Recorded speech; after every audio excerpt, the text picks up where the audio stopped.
Hey, Jenna. Yes, Steve? You know why they should make a Minecraft movie next summer? Oh, boy. Why should they make a Minecraft movie next summer?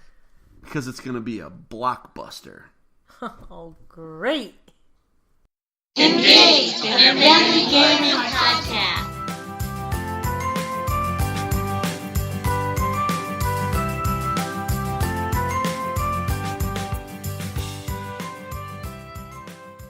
Hello, everybody, and welcome to Engage, a family gaming podcast. This is episode 121. Yes, they still let me do this. My name is Steven Dutzman. I am your host, as always, and this week I am joined by my lovely wife, Jenna. Hello, everybody. And this week, we're here to talk about video games. So, those of you who may not know, this is the official video game and board game podcast for EngageFamilyGaming.com. EFG is a website where parents like myself and my co-hosts come together to give parents and families the information they need to get their family game on. So, you know, I'm joined by my wife this week. I am back from New York Toy Fair. Jenna, you held down the fort. Thank you. You're welcome.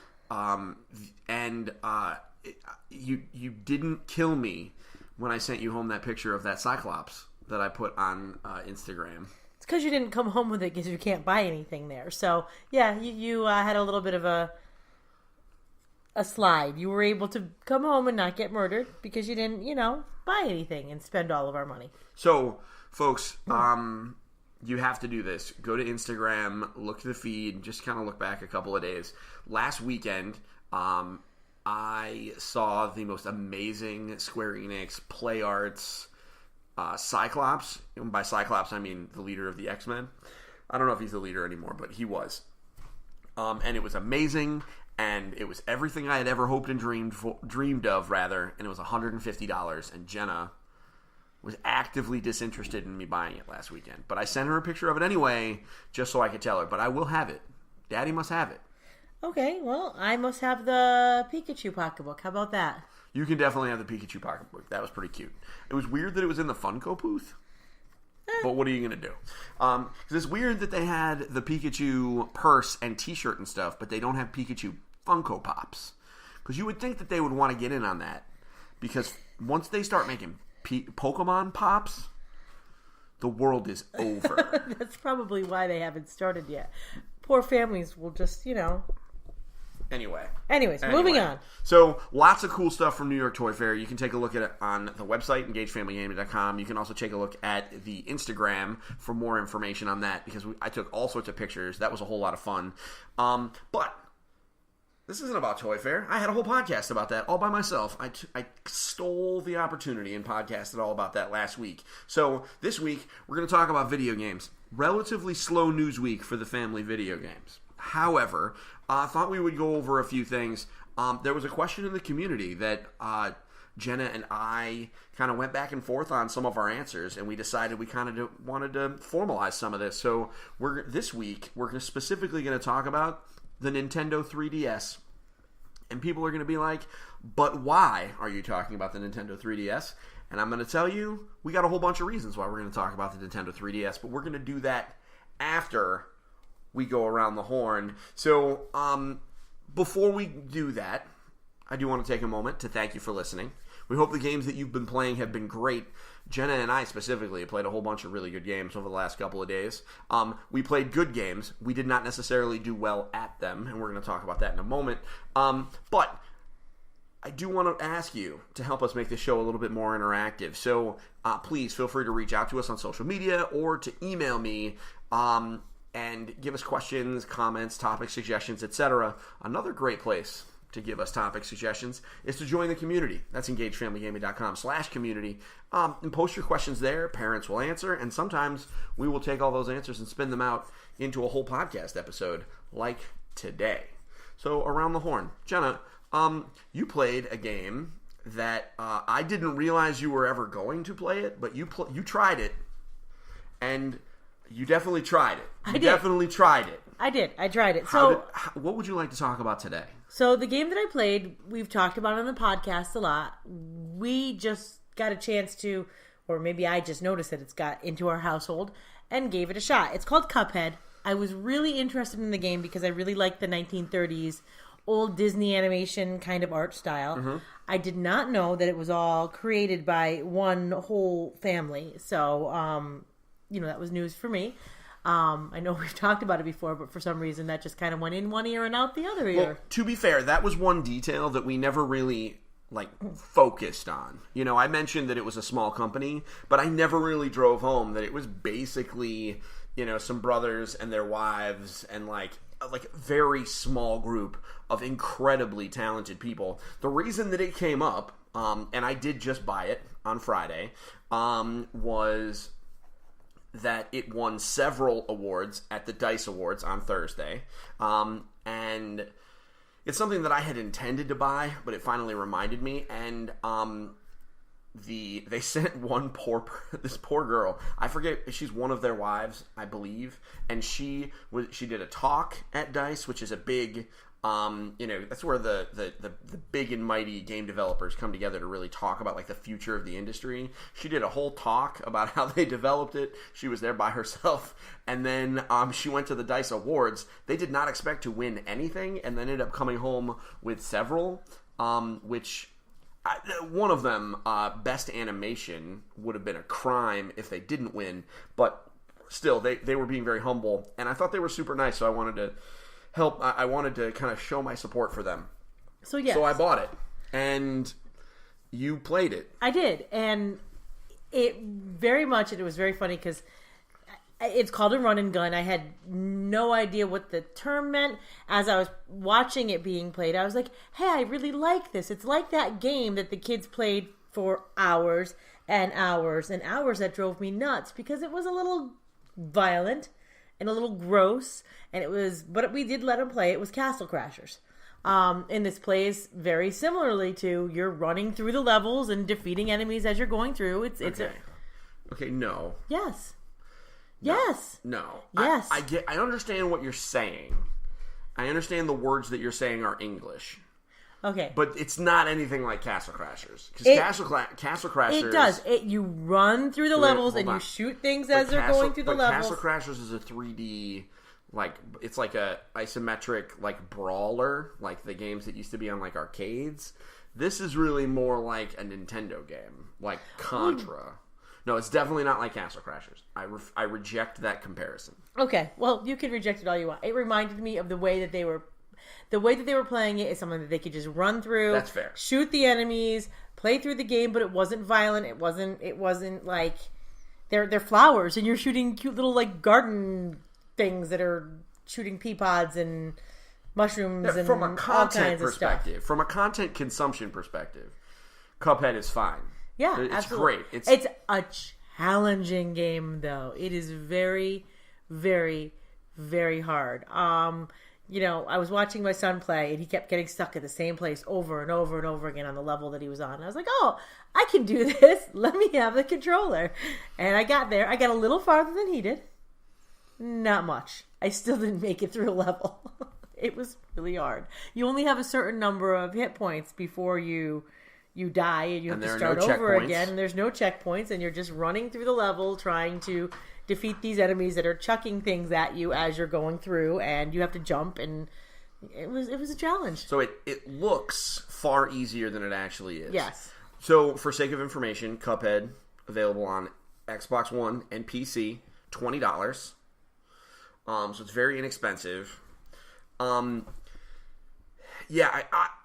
have been meaning to try it, and when I booted it up, I played through the first level, which took me about a half hour to really grasp what the game was doing to me. What I really find interesting about it is that it beats you up. I mean, there's no way around it. It is very difficult, but it is fair, meaning it's never doing anything to you that you can't predict, right? You know what it's doing.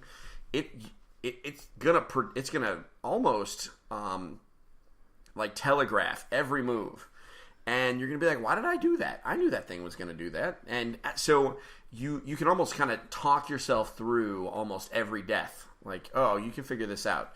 And I really enjoyed that. So it is, for some additional details, it is a 2-player cooperative game if you want. That makes it a little bit more bananas, but it sure does. But it's there. This is one of those games that if you have this is one of those games where if you are, well, first off, if you are really looking for a challenging game, but you're looking for, for example, if you really like Dark Souls or have wanted to try a game like Dark Souls, but most of your game time is around when your kids are around, or you really enjoy sharing games with your kids, I think Cuphead is a great option because from a content perspective, it's not inappropriate, but it is very hard. So you're going to get the challenge without necessarily having zombies and stuff.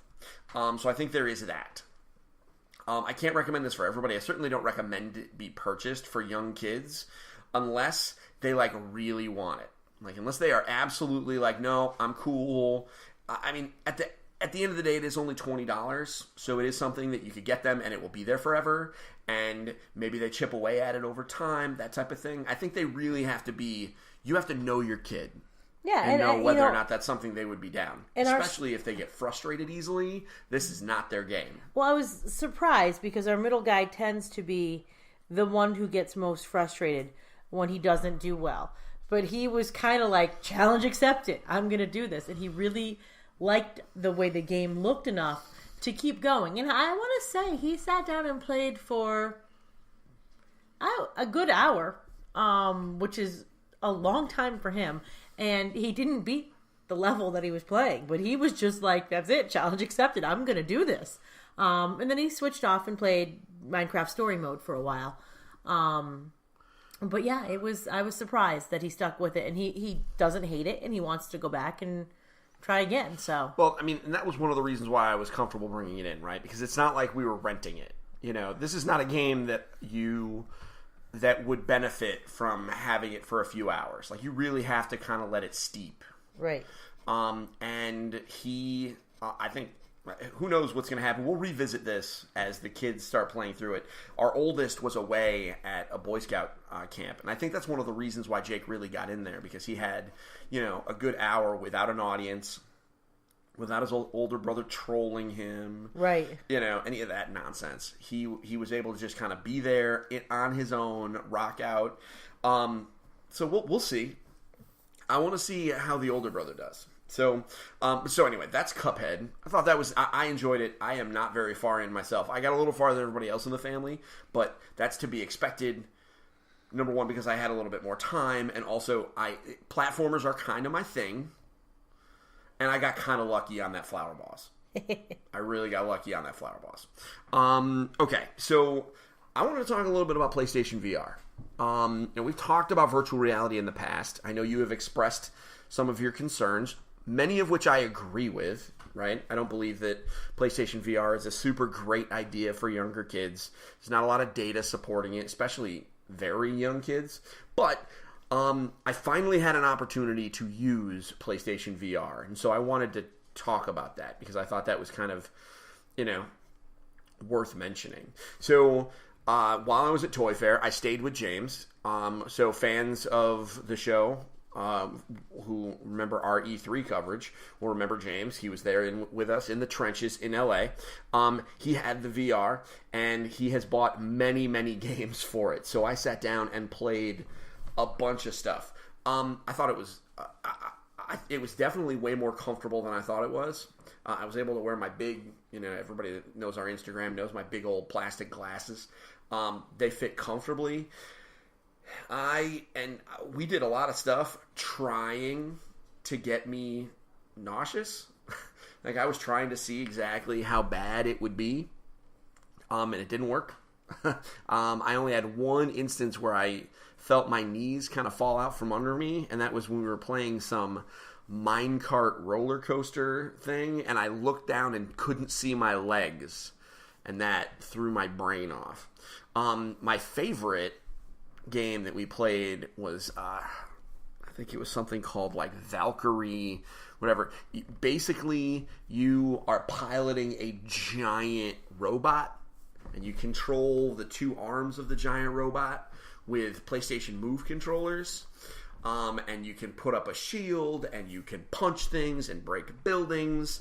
And one arm has a big rocket launcher, another one has a machine gun.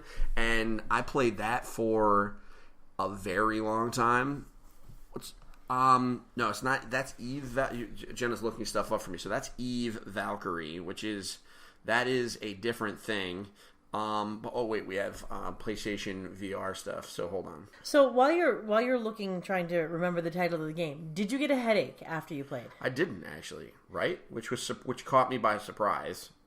And how long of a time frame did you play for in one stretch? About an hour. An hour in a stretch, and you took a break after that? Well, I mean, by take a break, I stopped using the device. Does it come with any kind of like recommendations before you play a game? Medical recommendations, when to take a break? If you're feeling... It's not built into the thing. It's not built into it? Okay. And did it have any information about younger children using the games? Did it have any specific... It's called Archangel. Called... Did it have recommendations about children? No, it didn't say anything. Okay. This is one of those things that I definitely I agree with your concerns from before that it's not appropriate for younger kids. It certainly can throw off kids that don't have their that aren't fully developed on an ocular level. But man, is it cool? This is one of those things that I really think I'm sold on it now. So I really strongly believe that in the coming years, as the technology gets better, this is something that we're all going to just have. It's just a matter of time. So everybody listening, you might think it's ridiculous. It really is only a matter of time before all of us have VR stuff in our house. I don't know that I don't know that its primary use is going to be games. But man, I really did have that sense of place, which was weird. I really felt like I was there. And companies are starting to figure out how to use it. There was one game that we played that I'll never remember the name, but basically you held a controller and you looked down and your hands were in a puzzle box that you could manipulate from the inside by pushing buttons. And so they told you, hey, you push buttons on the inside, and all the buttons did stuff on the box that your hands were in, and you could turn it around and move stuff. And while you were doing that, there were environmental clues telling you how to solve the puzzle box. It was very Portal, and it was super rad. I think I made it through 3 or 4 of those puzzles before I stopped, because they started to get a little bit advanced for me, because as many people know, I'm very bad at puzzles. But man, it was so cool. It was so cool. There's going to be more, I'm sure. We'll be at E3 in June, so I'm sure we'll see more. But yeah, that was my experience with PlayStation VR. It was positive. Between now and March 3rd, so everybody listening, for the end of this month, PlayStation VR is on sale for $200. So if it's something that you've been interested in and you have a PlayStation 4, it's now or never. I mean, maybe not never, but now's a good time. Realistically, that gives me hope that this holiday we'll be able to find a decent bundle for it. Anyway, so that's I don't want to belabor the point too much. That's PlayStation VR. I'm a believer at this point. I like it. People with older kids, definitely grab it, especially since there are more games coming out constantly. Just don't expect 40-hour video games. You're going to get a lot of interesting little experiences, but you're not going to be playing Persona or Legend of Zelda or even Street Fighter. Well, what are the costs involved in the games? They're all pretty inexpensive. So you're paying, $10, $15, $20 for an experience, some of which are longer than others. There are a few full-price games. I mean, there's no way around that, but some of those attempt to be more full-featured. And we're about to go into E3 again, and so I expect there will be even more VR stuff announced. So, who the heck knows what's going to happen by Christmas time? And if they're selling it randomly in the middle of the spring for $200, I would not be surprised to have an interesting bundle in the holiday. And they have a Gran Turismo game for it, so at the very least, you get a cool driving game out of it, which I think that would be super rad. He didn't have it, but so that's PlayStation VR. Wanted to talk very briefly about a new mobile game. We don't really talk a lot about those because most people really aren't down with the premium mobile experience in the same way that I do.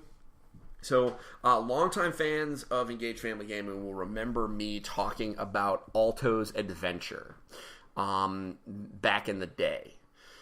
It's a snowboarding game. Basically, you were playing a guy named Alto, snowboarding down a mountain in South America, trying to capture llamas and do complete all these challenges, cool flips, etc. Basically, you were just completing challenges, earning coins, and eventually unlocking new gear, new characters that flip different ways, etc. Alto's Odyssey is the same, only it takes place in a desert. So you are sandboarding, but they added some new mechanics, most notably the fact that there are occasionally like walls in the background that you can jump and kind of grind off of. This is obviously not a realistic game because there's no way anybody's gaining height while grinding on the wall of a cavern. But it is super rad. It's $4.99 on iOS, which is not cheap. However, it is gorgeous. There's a photo mode, so if you follow us on Instagram, you're guaranteed to get at least one picture out of this game every couple of days. It is absolutely stunning. Did you play Alto's Adventure at all? No. Yeah, you don't really do much with the phone games. I even the ones I like, I don't stick with. Unfortunately, I tend to try and put my phone down, otherwise I'll be on it all day. So, it does look cool. I wish I had more time to play games on my phone. I started playing Animal Crossing, which we talked about on podcasts, Pokemon Go. I've tried them all, and I enjoy them, but I just have to. Speaking of, goodness, speaking of that, did you see the news that they announced Ghostbusters Go? Yes. I'm not really interested, but the Harry Potter one, though, you're down with that. Yeah, I'm sure I will give it a shot, but again, I make a point to put the phone away. Your phone is a tool, not a toy. My phone is absolutely a toy. It is. All right. So, that is Around the Horn. So, but these aren't the only games that are out right now. We want to hear the games that you're playing. So come in, engagefamilygaming.com/community. Tell us your story. I want to know about the games that you guys are playing because maybe I missed something. I mean, considering we talked about Cuphead, a game that came out last fall, PlayStation VR, and I only came up with the name of one game that I played while I did it, and a mobile game, I'm sure we missed some stuff. So, Jenna, let's take a break. And then when we come back, we're going to talk about the Nintendo 3DS.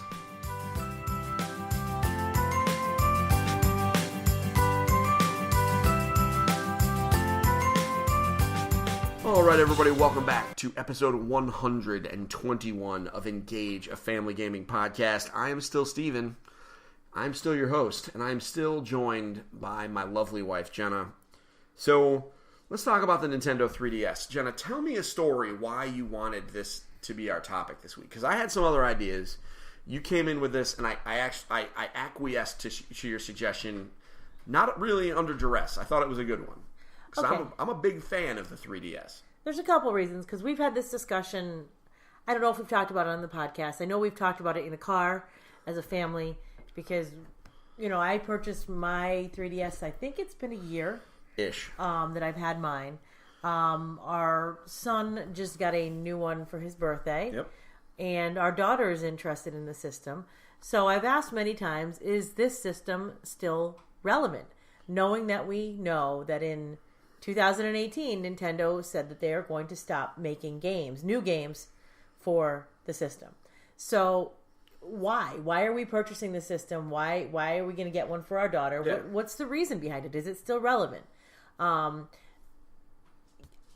a handheld, especially now that the Switch is out there and pretty much works as a handheld as well. Yep. Like, so what's the point of a 3DS? And you've given me some pretty clear answers. So what is the point of the 3DS? Well, or 2DS or whatever plays these cartridges? Sure. So Nintendo refers to it as the 3DS family of systems, which is a really awkward way to cover up the fact that they screwed up naming these things in the beginning. The 3DS sounded like an awesome name, but they didn't think far enough in advance. Well, here's some reasons why I think the 3DS is still relevant. Number one, they didn't say they were going to stop. They just said they have plans to support the game through the system with software through the end of 2018. They did not explicitly state that they're going to stop in 2019. I think that they're going to have to at some point. But I don't know that they are the only ones that are going to keep it alive. I actually think that it's entirely possible that there will be games coming to the 3DS for the next handful of years. And part of that is because there's like 100 million of them or something like that that's been sold total.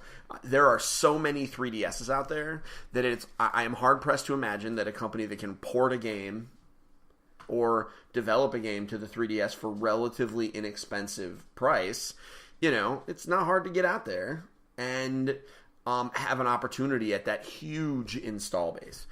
What that means is it's probably going to be a lot of JRPGs, which could be great or not. Tough to say. But I think, especially for people who have younger kids or who aren't ready to buy their family a Switch, and everybody in their family, in their family a Switch, or buy a Switch and let the Switch go in the car. Like, the reality is there are a lot of folks that are not comfortable with that, right? We're still kind of uncomfortable with it. Like, I get to use the Switch in the car if we're driving a long distance. We don't really let the kids do it. So the handheld gaming is still a thing. And so a lot of people are like, oh, well, they have phones for that. And I say, well, I think there is... Well, little kids don't necessarily have phones for that. Older kids do. And parents don't necessarily want to give up their phones to them. So I think that the 3DS has a library of games ignoring 2018. Like, they could never come out with another game, and I still think that there is a body of work readily available for the 3DS that will keep a kid playing for a very long time. And so I wanted to talk about some of the games that are on there. And we also had a question about this very topic come up in our community. We had somebody that was going on a trip to Disney, and they knew they were going to be flying for a very long, on a very long flight, and waiting in lines, and waiting in a lot of lines. And so they wanted some information, some suggestions on what games to buy. And so we gave them some suggestions. They went out and bought some relatively inexpensive games that probably would have fallen off of our list, but then they went and fixed it and got some better stuff. So the answer is the system is still relevant. A, because they might not stop supporting it. B, because it's not affordable to buy a Switch for most families for every child in their family. And the Switch, while we found that it is very durable, it's not quite as durable and easy to replace as the handheld systems. The 2DS system is very inexpensive, and the 3DS is not that pricey considering what you get for it. So the answer is yes, the system's still relevant, and yes, we absolutely have some games that we recommend on the system that we're going to talk about. Yeah. I mean, just one last little factoid. Let's blow everybody's mind. December of 2017, the Nintendo 3DS family of systems sold 750,000 units in the month of December total. Now, that may not sound like a lot, but that is its highest sales number since 2004. That's crazy. That's crazy. 2014. 2014. I'm sorry. So that's a lot. It's crazy. And that kind of an upswing is impressive. Especially since, realistically, there wasn't the biggest title that came out last fall was Pokemon Ultra Sun and Ultra Moon, which were remakes / sequels of games that had come out the year prior. Right. So that's impressive. So we have a list of, we would say, 15-ish video games that we want to talk about. And we're just going to go right down, and we'll name off the game, and we will talk about it. I will say, all of the games on this list are mostly available. I think there's only one, and that's the last one on our list, where you may need to dig around a little bit on the Amazon. Right. But everything else is... some of them are even on their, budget list where you can get it for $20. Most of them you should be able to get at your local GameStop without a real problem. And you can get them used, you can get them new, they're both available. And a couple of them are digital games, which means you can get them cheap just Nintendo eShop. On the Nintendo 3DS eShop. So let's just get going. And I'll start with the first one because I have played it and I have sung its praises before. And that's Legend of Zelda: A Link Between Worlds. Okay, so broken record, I love the Legend of Zelda series. Legend of Zelda Breath of the Wild, one of my favorite games of last year. Probably one of my favorite games of all time. Best Nintendo game ever made. But Legend of Zelda: Link Between Worlds is an amazing 3DS game. It is a sequel to Legend of Zelda: A Link to the Past, which is on Super Nintendo. A classic. And this is a top-down, two-dimensional, exploratory...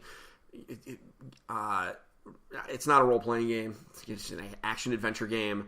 The big difference is, unlike the normal formula... we keep talking about the Zelda formula, but Link Between Worlds bucks that formula by you rent your weapons. And so what that means is you get rupees and you go and you rent weapons. So that means you can get your weapons in any order, which means you can tackle the dungeons in any order, because you'll need the bow and arrow to get into the bow and arrow dungeon.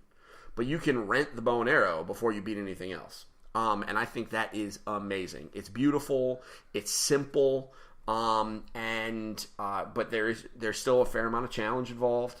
I think that is an absolute must-own, and it was just added to their $20 list. So you can get it for $20. That is outright theft. So I think everyone who owns a 3DS, if you don't own one right now, you want get Legend of Zelda: Link Between Worlds, no question. What do you think, Jen? I haven't played it yet. It's on my list. I am slowly making my way through 3DS games. Having had mine for a year, I've only made it through 2 games that I've actually beat. But, I'm slow. Well, you have other things going on. It'll get there. Well, let's talk about... So the next one on the list... I think there are 2 that we kind of put in there. It really depends on, do you want a 3D Mario or a 2D Mario? And you can pick your poison or get both. Well, yeah, the Mario games on the 3DS are family of systems. Is the Nintendo 3DS family of systems. Your PR, you got to work on your PR speak, babe. Yeah. So Super Mario 3D Land is a 3D Mario. However, it's broken up into stages. So it's a little bit different than, say, Mario Odyssey or Super Mario 64. Basically, rather than presenting you with one large world to explore, it presents you with a series of small, dioramas that you have to work with. It's fun. It's interesting. It's not the best game on the system, but I certainly enjoyed it. And it's really neat with the way that it plays with perspective. And New Super Mario Bros. 2 is just another 2D Mario game, but it's all about gold coins.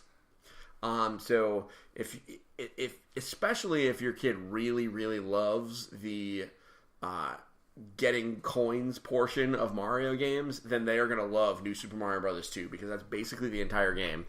So that's it. There's a pair of Mario games on this system that are great. Let alone the fact that this thing plays DS games, and there are a number of Mario games on the DS. So what do you got next, Jen? Okay, our next game on the list is Animal Crossing New Leaf.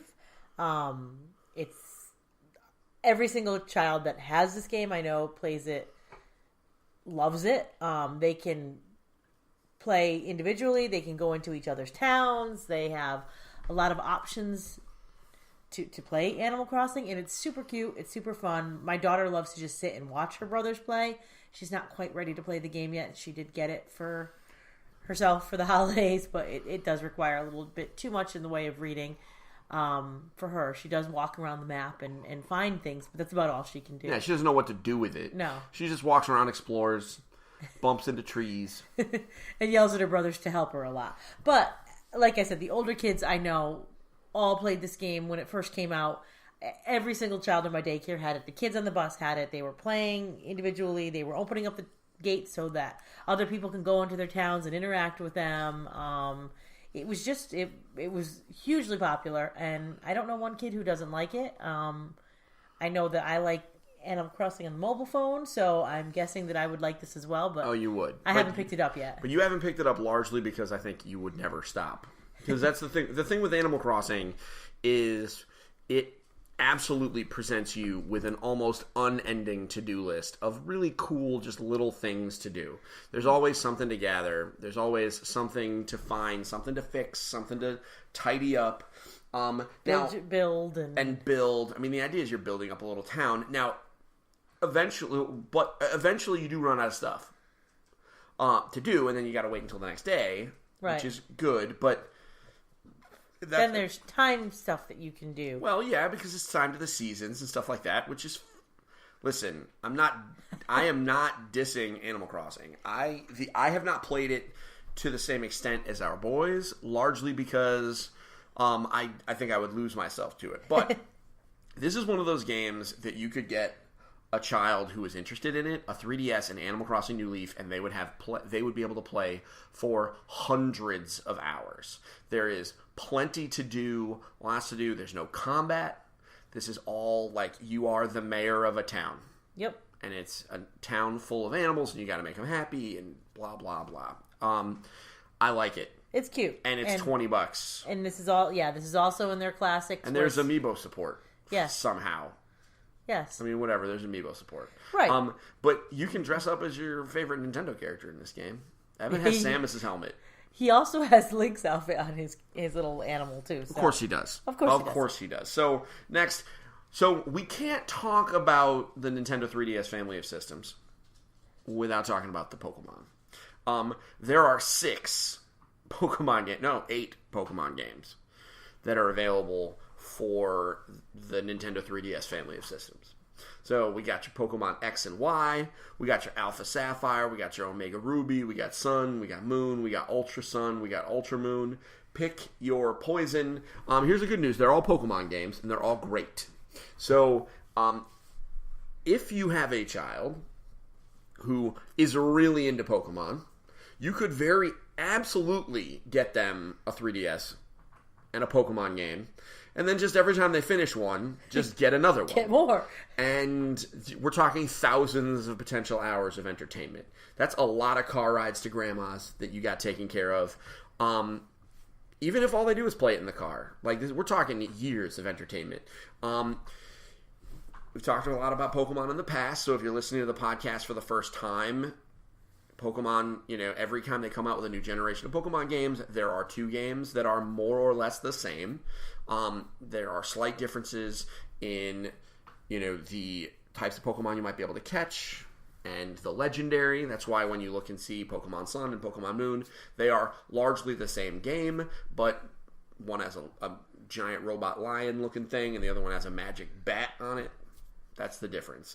One of the differences. So don't come at me, Pokemon people. So right, but don't. So don't just go get Sun and Moon at once, unless without knowing that that's what you're doing. But if you were to get Pokemon Sun and then Pokemon X and then Pokemon Alpha Sapphire, that is 3 different Pokemon games that are 3 completely different experiences, 3 different sets of Pokemon, and that will be, If our kids are any estimation, that's like 1,000 hours worth of game. And I will say that, I picked up one of the other ones and took a look at it. I think Sun and Moon and Ultra Sun and Ultra Moon are by far the most accessible way to enter into the Pokemon games for younger players. Once you've got that down, certainly you can branch out from there. And like you said, just be careful that you're not getting... In going through the back catalog of Pokemon games, that you're not getting the same game for your child, X and Y and sun and moon, unless you choose to do that, which I really can't see any reason for doing that. Unless that's exactly what they wanted, unless they knew that they wanted to get 2 most copies. Of them won't, because it is literally you play through the same events and characters that you meet in all of that. Oh, yeah. You just get a different end game, Pokemon. That's it. Yeah. So that's Pokemon. You want me to talk about the next one, don't you? Yes. I've played this one, but you may certainly go ahead and talk about it. Okay, guys, seriously, there's a Smash game. Right. There's Super Smash Brothers for 3DS. Right. So here is my recommendation. If you have multiple people that play in your family, you got brothers and sisters, whatever, Smash is a great time.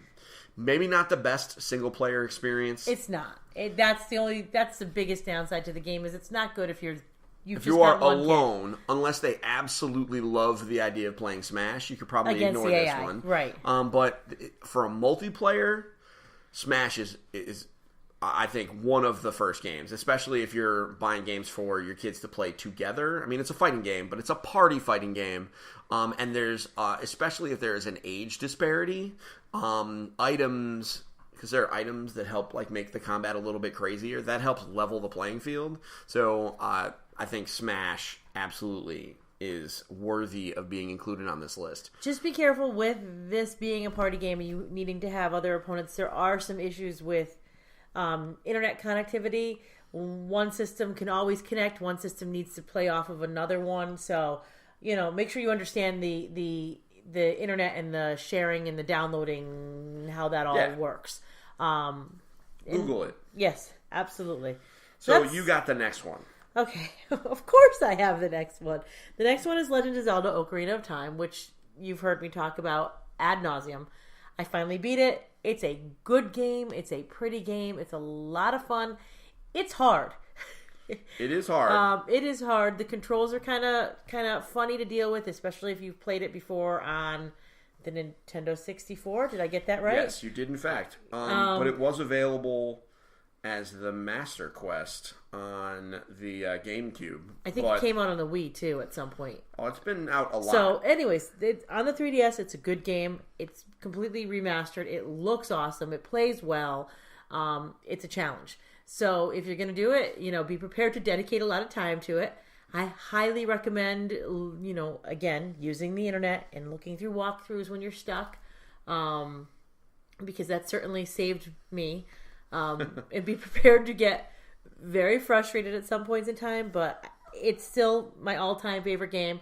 It made me real mad, but it's still my all-time favorite game. And I enjoyed playing it on the 3DS. So that's our number 6 game. All right, so next is Shovel Knight Treasure Trove. So I've talked about Shovel Knight. The year Shovel Knight came out, it was the Engage Family Gaming Game of the Year. Shovel Knight is amazing. It is a lot of fun, and it has improved significantly since it came out. And the biggest reason is Shovel Knight Treasure Trove is actually several games now. So now there are three games involved in the Shovel Knight Treasure Trove right now, and there will be a 4th coming sometime in 2018. So the first is the primary campaign where you play as Shovel Knight. And it's a platformer? It is a platformer. It looks like it should have played on the Nintendo, but it is way more advanced. It just uses pixel art. But you play as a knight who fights with a shovel. It sounds really stupid. Don't let that fool you. It is amazing. And it's challenging, but it is... it's got a quirky sense of humor, and it takes some of the best parts of a lot of the video games that I remember from my youth and kind of modernizes them and jams them together. It's super great. So the first game is Shovel Knight. You play through it as Shovel Knight, and then you actually start playing through it as some of the bosses that you beat. And the first one they released was Plague Knight, where you actually play through literally the same game as Shovel Knight, but you have a completely different traversal system because the Plague Knight can throw little bombs at his feet that make him just fly all over the place. So you'll be going through the same maps, but you have to do the challenges differently. And then the third one is Spectre Knight, and that is a crazy platformer. It's a completely different game, completely redesigned, and that's harder, but neat, and still in the same universe. And now we have King Knight coming later on. I have no idea what that one's going to be like. So it's like $25. You can buy it digitally, and it's going to be 4 games at the end of it. And so if your kids show an interest in like retro style games, or if they just like the character Shovel Knight, which is reasonable, because you might have seen him all over the place, this is a worthwhile expenditure. I'm a huge Shovel Knight fan. All right, so the next game on our list is Mario Kart 7. That came installed on many of the 3DS systems automatically, and it still is on the 2DS systems that they released this holiday season. It came pre-installed. Yep. I was really nervous about a Mario Kart game on a handheld system. I had never played one before. I'd only played them on the consoles, and I loved them. I told you it was going to be okay. Right, but, I played them on the consoles, and I'm the typical gamer who's playing a Mario Kart game where I'm actually, moving my body to turn the controls. So I lived in fear of, chucking the handheld system out of my hands in my excitement to get the car to move. Because why would she want to ever listen to me, guys? Right. But it was really a very good Mario Kart game. And some of the word is leaving my head. Some of the courses are some of the best courses I played. And when they took them and put them on the Switch, I think a couple of them came onto the Switch with the Mario Kart. Maybe like one. And I think a couple of them were on the Wii U. They're fun. It's a good game, and I've played it on my son's system. I actually don't have it on mine because it came installed on his, so we don't actually have a cartridge for it. But it's fun. It's a good game. Highly recommend it. A lot of time playing it. This is something they absolutely can play for hours. And you only need one. Right. That's the big one. If you have multiple people, you can all DS Connect and play off of one cartridge. There are some limitations as far as what other people can do, right? I think the 3DSs cannot all DS download to each other. I think the 2DS has an issue where the 2DS needs a cartridge. I'm not sure 100% on that. I know we ran into some issues.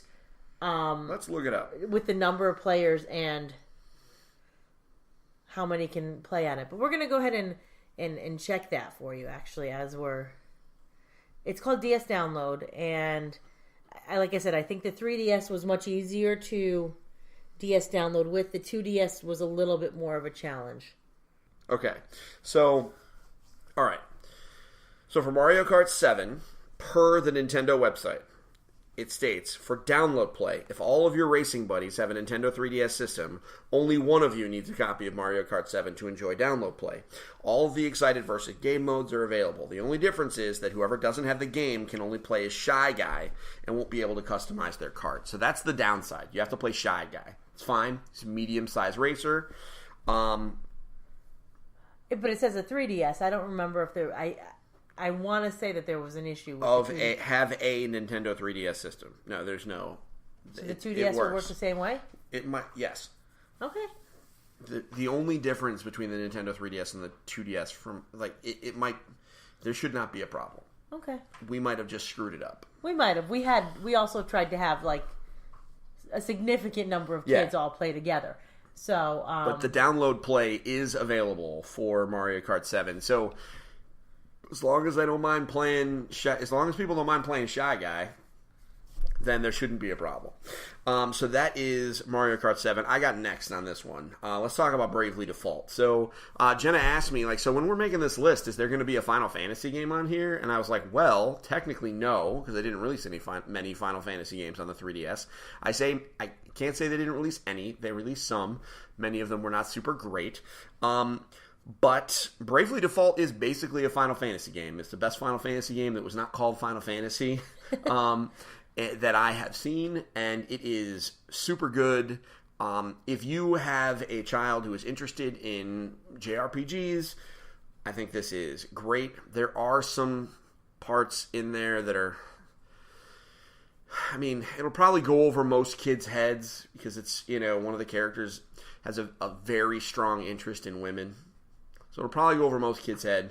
What I would recommend is, if you are thinking about picking up Bravely Default, if you're concerned about content, some parents are, look up, go online and look up Ring a Bell, Ringabell, Bravely Default, and look up Cringy Moment or something, and you'll see what he does. He mainly is just very interested in going on dates with women. He really, really wants to date them. And so that's it. Watch a YouTube video, you'll see it. But for the most part, the combat system is super rad. It is hard. This is not a game that I would just let people walk through, but it is a lot of fun. There is, and playing through this will kind of get, I think, a lot of kids ready for other turn-based RPGs. So that's Bravely Default. It's not super hard to get a hold of. There are 2 of them, Bravely Default and Bravely Default End Layer, which is just more of the same. Although in the second one, you can play as a Catmancer, which is literally a person who makes cats do their bidding. So there's that. The next game, I'll just take the next couple because they were absolutely my additions to the list.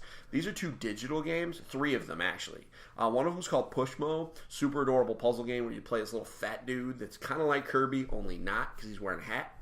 And the idea is you are presented with a 2-dimensional shape that's usually like a duck or a couch or something like that, and you need to pull and you basically pull or push the pieces of this 2-dimensional shape and make it into a 3-dimensional shape that you can climb up to the top of to reach some kind of objective.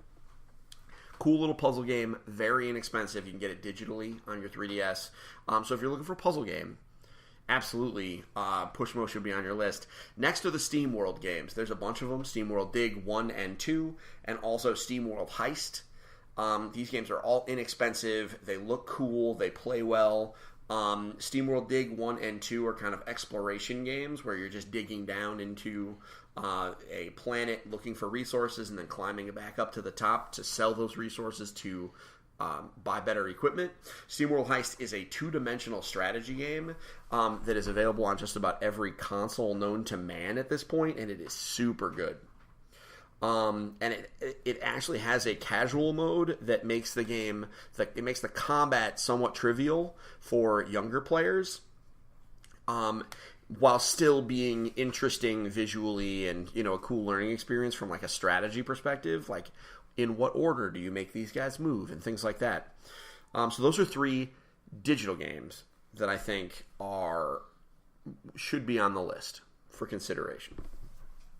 Okay, the next one on our list was one of the ones that we actually ended up recommending for our friend whose child is traveling to Disney and waiting in lines because they had purchased a... they purchased a Kingdom Hearts game. But it wasn't one of the console ones. It was one of the ones on the 3DS, and apparently it's not as great as some of the other Kingdom Hearts games. So they ended up exchanging it and going with our middle child's recommendation of a Kirby game. There are 3 Kirby games that I know that he has for the 3DS. He has Kirby Triple Deluxe, Kirby Planet Robobot, which is his favorite, and Kirby Battle Royale, which is, I think, the one that he wants the most right now. But Kirby Planet Robobot is a platformer, just like most Kirby games, but Kirby can jump into a giant, mech suit and use that while he's going through. It's Kirby games are fun. They are, somewhat challenging, but they're entertaining. There's a lot of stuff going on in the games, and our middle child loves the Kirby games. Absolutely loves them. Kirby's awesome, but the ability to jump into a mech suit is that makes it for me. Kirby Planet Robobot is regarded as the best Kirby game on the system, but there are others out there. Like I said, he's got a couple of them. Keep them in mind. Kirby Triple Deluxe is another one, just because there's a bunch of different games in it, including a fighting game type thing. So, keep Kirby in mind, but Robobot is the superior version.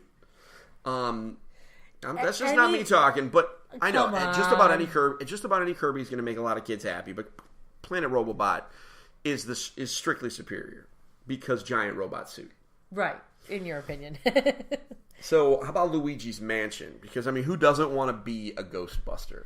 Luigi's Mansion, I played it on the GameCube and loved it. That's one of the few games that I actually played and beat. When I heard it was coming to the 3DS again, I was like, I don't know how that's going to play and how it's going to translate over. I picked up one of the daycare kids' copies and played, and I said, oh, this is really fun. I think our middle guy would like it. Picked it up for him. He played it regularly. He really liked Luigi's Mansion. And it plays similarly to, from what I remember on the GameCube game. It seems it was familiar. There was nothing strange about playing it. No, I mean, for the most part. I mean, it's not it's not like one for one feature complete. No. They are different games. They are. So, but if you liked it, they use the 3DS differently. It's fun. It's inexpensive. And some kids just want to be a Ghostbuster, and it is the best Ghostbusters game ever made. How about that? I mean, it's a neat puzzle experience. It's certainly worth looking at. If you don't know if you want to play this one, or if you feel weird, if me making a Ghostbusters reference intrigues you, but you don't know what the gameplay is actually like, look up a YouTube video. There's plenty of them. Yes. It's a fun game. I mean, that could be the answer for all of these, is look up a YouTube video. You'll get an idea pretty quick with any of these, whether or not they are your jam. I think you should get the next one, and then I'll close it out with the last game. Because you're not a fan of the next series. I'm a fan of the next series. Largely because I'm too stupid. And I only played it on the original, was it a DS Lite, I think I played it on? Yes. The Professor Layton series. It is you're a detective, and you get brought into these little towns, and you're always asked to help solve some kind of mystery in a clue-like way, but there's puzzles that you have to solve. So yes. They're brain teasers. It's a brain teaser game. You get a different puzzle.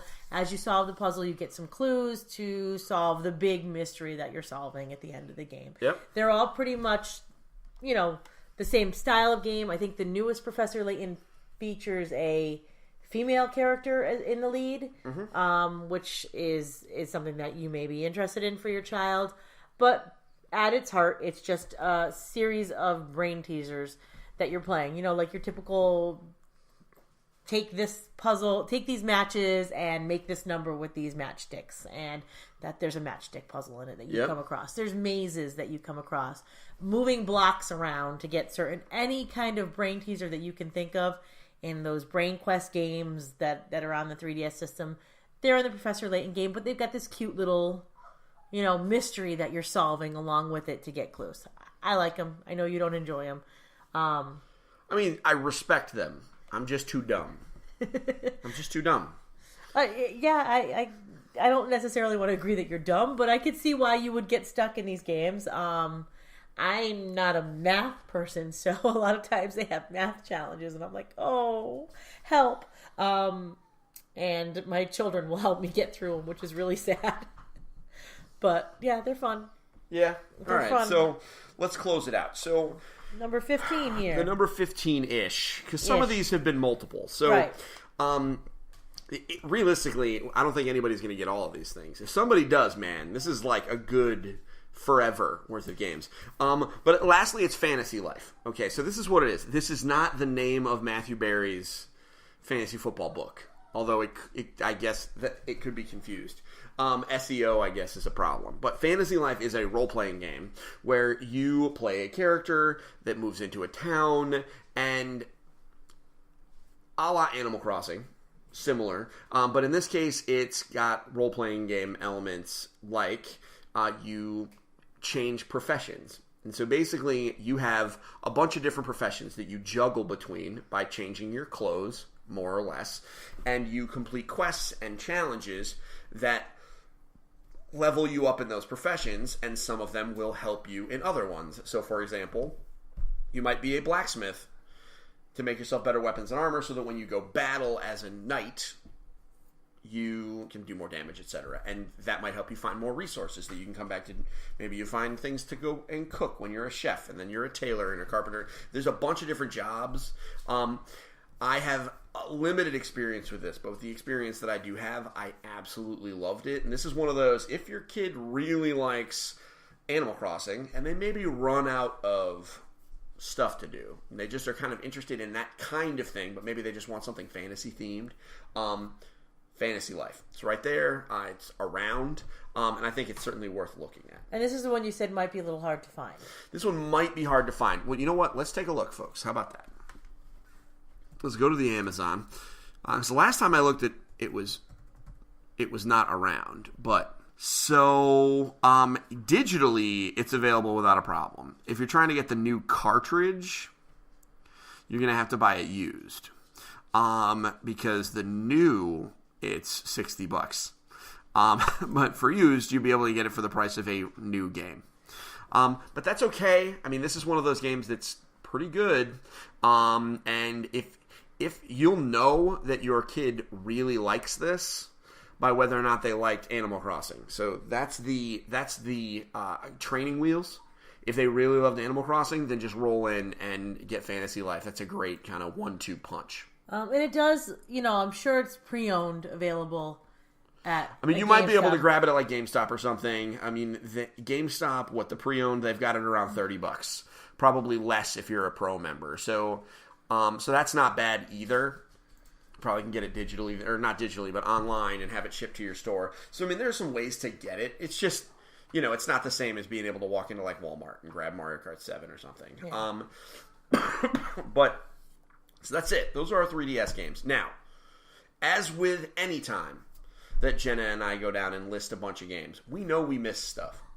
I mean, here I think we were pretty close, but I'm sure we missed something. So, what are your kids' favorites? Right. If you have a favorite that we didn't talk about, and you really want to share, because we get asked this frequently, what should we bring with us when we're traveling? What kind of games are still relevant on the system? Why are we buying this? If you have one that's your favorite or your kid's favorite, go on the community and share it with us. Where is that community?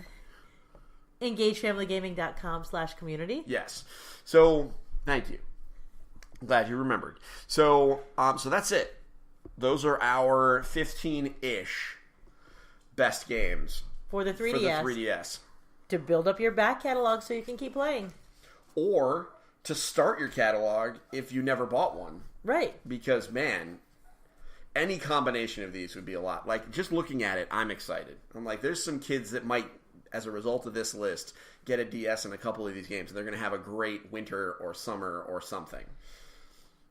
Yeah, right? And there's some that we don't have that I definitely want to add to our list. Our house. There's a few that we don't have. All right, well, we'll have to look at that, because I think you might just be... No, there's absolutely some that we don't own that I want to own. Or maybe our kids own it, and I need my own copy. I think that our kids own it, and you don't. I think that's the issue. Our kids own it, and you don't. So we need to get one for you. So, with that said, folks, we want to thank you for listening. We hope you enjoyed listening to our podcast as much as we enjoyed recording it.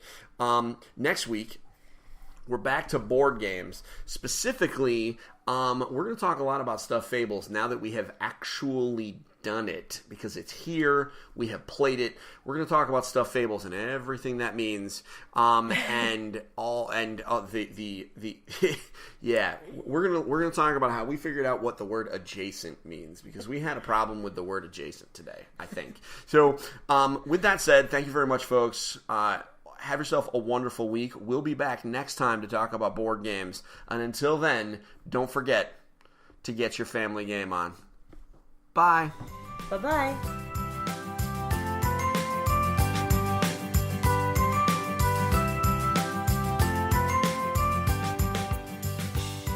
Thank you for listening to Engage, a family gaming podcast. Thank you for listening.